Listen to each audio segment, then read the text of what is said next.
How to fix Discord auto join server. Hello guys, how it's going with you today? I'm gonna show you how to do this. Just watch this video till the end. So let's start. So first you have to go and open the settings of your phone. After this, go directly to apps or applications. Here you will find all the applications that you have on your phone. So you will search just for Discord.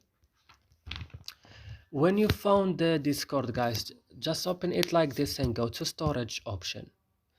Then go to clear data, click OK and go back and click on force stop and click OK.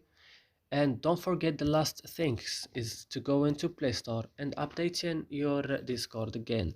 And that's it. I hope this video is helpful for you. Don't forget to like and subscribe in our channel. See you in another video.